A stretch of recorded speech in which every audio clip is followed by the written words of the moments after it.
Hey, Shalom Akim, Shalom. First and foremost, want to give all praises and glory and honor that's due to Yahweh by Shemi Hawashai by Shemar Kakwadash. I'd like to give double honors to the apostles and elders of Great Millstone that rule well. Blessings and salutations to the hopeful elect, who is in this gospel, bro. I lift up the standard of Yahweh by Shemi Hawashai, wherever it may be. It is here. It is look like it's coming down ahead. I was looking at a video that the brother Karatazaba from Vegas had did, but I'm actually not gonna play it because they've been my luck. I will get a fucking strike on this channel. You know what I'm saying? I can't even, like, the fact that these people are saying it and this is on a public YouTube platform and they never get penalized for it. But for whatever reason, when we put videos like this, we get strikes, you see? And they may take this brother's video down too, you know? But anyway, it says WEF, which is abbreviator for the World Economic Forum. All right. It says CBDC, central bank digital currencies, must be implanted under your skin if you want to participate in society. What does that sound like, brothers? This is as plain as day. I mean, shit. Like, this is it. Okay, Lord's will. We've been saying it, and I mean, you know, like I said, it was some brothers had different opinions on whether the CBDC was going to be the one that go under the skin, because for one thing, they market the CBDC like it was just digital currency. Okay, don't take shortcuts when it comes to permanent outdoor lighting. With Trimlight, you'll get professional installation, a lifetime product warranty. There wasn't really any type of definitive proof on whether this was going to be what they was going to use as the MOTB. Okay, so I said it, the brother Amawan Gabar, he made mention of it, that it's going to go under the skin. And then I know other brothers, we was kind of like a wait and see approach as well. But regardless of that, I mean, the proof is in the pudding. They mentioned that the CBDCs must be implanted on the skin. So we was actually corrected on that. Now, who knows? They may change it, you know, the rice grain, whatever. But see, this is what the other camps going to do. See, they going to be like, see, y'all said it's going to be a rice grain. This says CBDC. Y'all was off. Look, man. The fact about it is something is getting put under the skin that you cannot buy, sell, or trade unless you receive it that you know what. It's the same shit. Okay? Just because it's not marketed as, or just because it doesn't look like it does in the little video clips that we show, that doesn't mean anything, because you don't have no idea what this is going to look like. It may look like that, and I guarantee you it's going to go under the skin. So whether it looks like identical to what they show on Google, like, hold up, let me see. Let me look this up. Because Jake gets slick, man. You know, they look for any reason to discredit you, to call you a false prophet. But you see this right here? If it don't look identical to that, the motherfuckers going to start calling us false prophets. But regardless of it, we stated that it was going to be an implantable device that will go under the skin. So it don't fucking matter, man. All right? Computer chips in all types of shapes and colors and sizes. Well, I mean, when it comes to being this small, they have different types of computer chips. It's still the MOTB. Okay? But you other camps, man, you've been bucking up against this since the apostles been bringing it out back in 2007. Now what can you say? It says it's declared that all citizens must be implanted with the CBDC, you know what, in the very near future. Okay? Very near future. In order to be able to fully participate in society and do basic things such as purchase food and water. And that's why I said that lockdowns are going to come. They're going to do things. They're going to have different crises that's going to bring in a false state of emergency, or they're going to create scenarios which will justify them on bringing this dictatorship to the planet Earth. Okay, so they can enact out full power on the citizens. They can say, well, look, we're under security threat. This is how we got to identify to make sure everybody is who they say they are, and the fact that we don't want any security threats to the United States. So they're going to use the worst possible scenario and demonize you based on the scenario if you decide to opt out of this system. That way, if you opt out, they could put you on a database and say, well, hey, this particular individual, he believes in arms dealing. He's smuggled weapons on, whatever they may say. He may be in some underground drug ring or whatever. But they're going to use this to put on a narrative of you simple-minded peons, man. It's funny how you Americans claim to be the smartest people on the planet Earth, but yet you're by far the dumbest because you believe everything that a bunch of pedophiles and boy lovers tell you. All right. Now, I highlighted very near future, right? Definition of the near future. This is petty, but you got to do things like this because Jake is very, you know, Jake is just slow-minded, man. So you got to do things like this. So looked up in the near future, very soon, within a short time. For example, we'll be needing a new car in the near future. This term employs near in a sense of close at hand. Okay, a usage dating from about 1300. Okay, but basically the near future.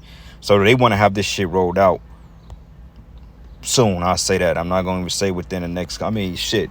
We already in a month that they're launching it anyway. So like Apostle Tar said, he said this can occur down months down the line. We could see this being mandated as early as next year. I don't see it being mandated this year. I could see it happening around this time next year.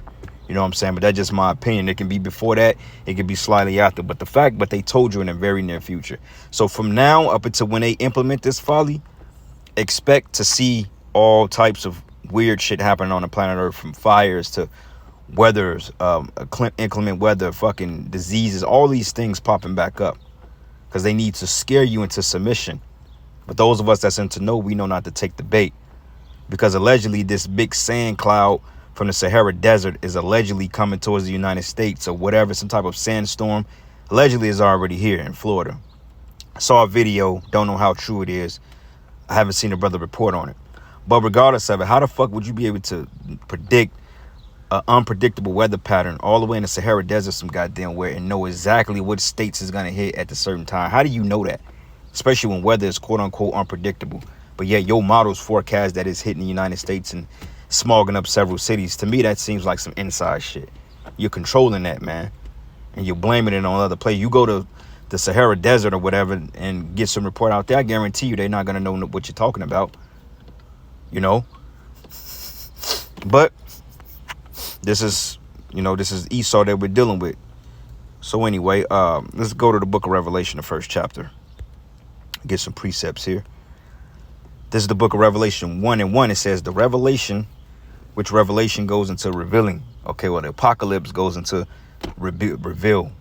Okay, the apocalypse, I believe the apocalypse is it may be a Greek word, but let me double check that. It says the revelation of Yahweh Shai HaMashiach, which Yahweh gave unto him to show unto his servants things which must shortly come to pass. And we just read in the near future.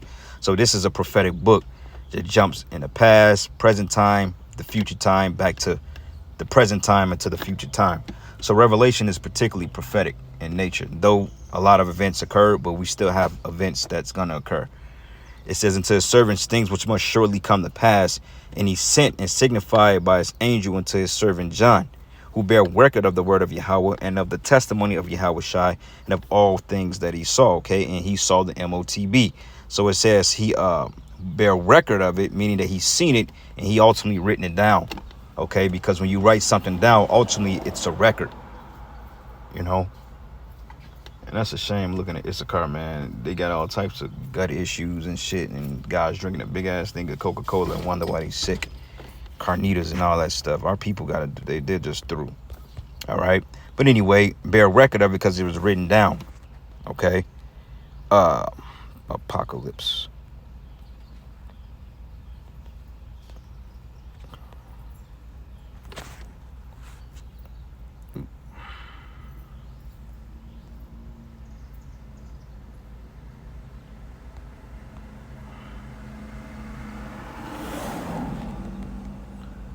Apocalypse. Okay, let's see. The meaning, yep, it is a Greek word. It says the meaning of the word apocalypse. Apocalypse has come to be used properly as a synonym for the catastrophe.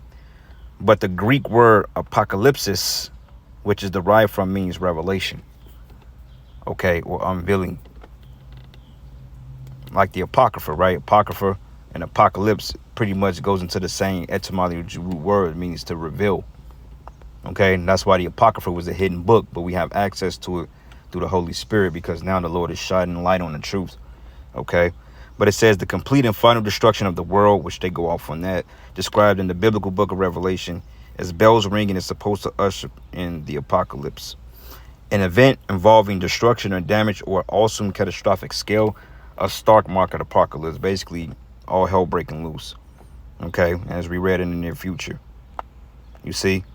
So, with that being said, Yahweh Shai is doing what he said he's going to do. It says, in order to fully participate in society and do basic things such as purchase food and water.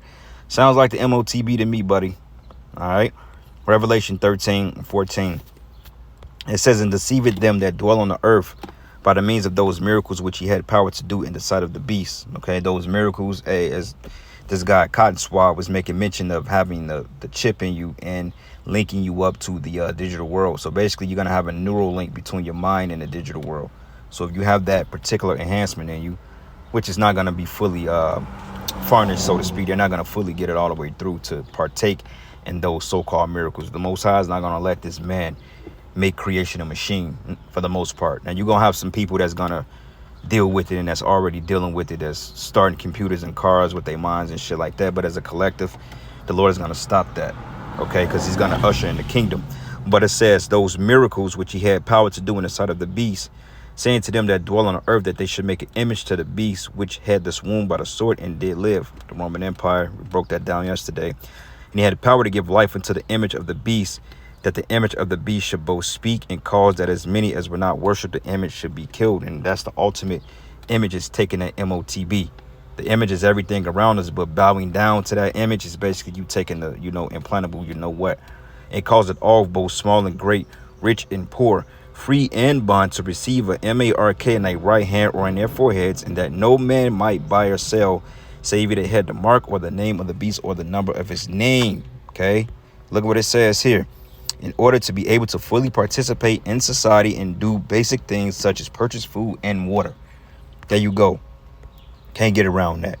And we know that the Most High rules in a kingdom of men. He sets it up. It says, and here's wisdom, let him not have understanding, count the number of the beast, for it is the number of a man, and his number is 636, man.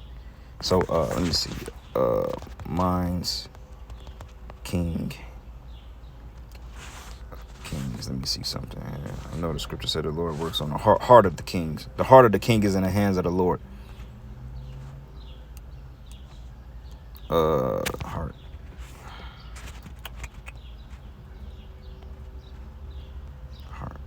Let's see what it says here. Shalaki, bear with me.